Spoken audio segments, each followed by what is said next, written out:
na yung in-endorse ng church na yan na senadora, o diba, na binoto nila, na nagtatanggol daw sa soberanya, na kahit banggain niya na ang kanyang sariling kapatid.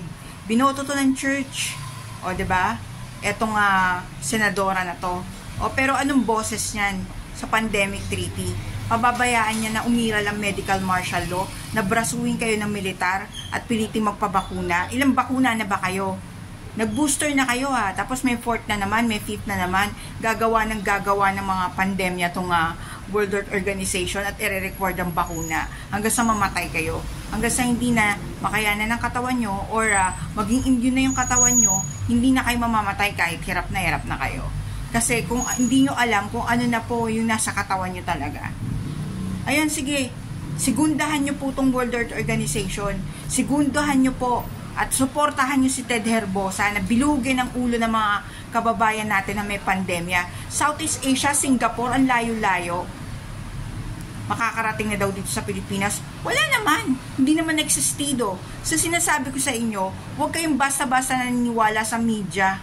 Ini-intensify nyo pa Pinalalaki nyo pa at kinakalat nyo pa itong mga bali-balitang may bagong pandemic. Hindi magkakaroon ng bagong pandemic.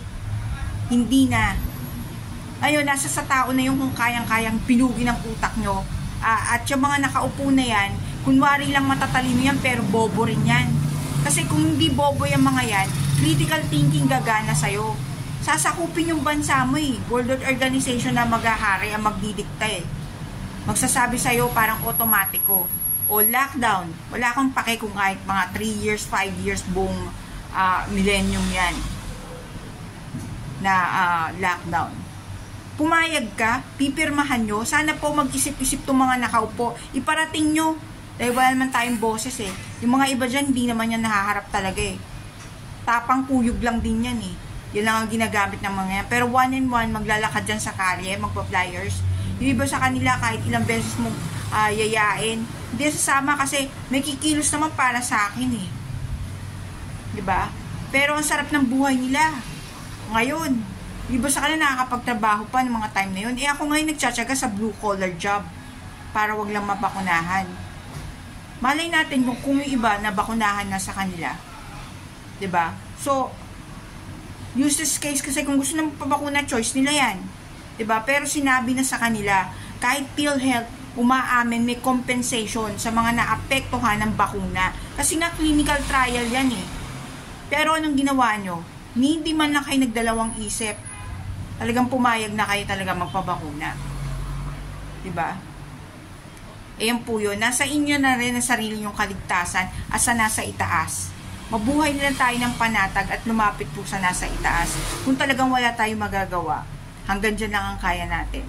It's about time na lumapit tayo sa Diyos. Tanggapin na natin. Though, yung mga ibang nakakasama natin, atheists, hindi naniniwala talaga sa Diyos. Pero ako naniniwala ako sa rapture. May mga chosen people talaga. So, it's about time na be humble to our God. Kasi nga, hopeless case na itong mga taong pinagsasabihan natin kahit mga nakaupo ay naggumana ang utak. Binigyan ka ng utak ng Diyos para makapag-decide ka kung anong tama at ang mali. At timbangin mo ang katwiran.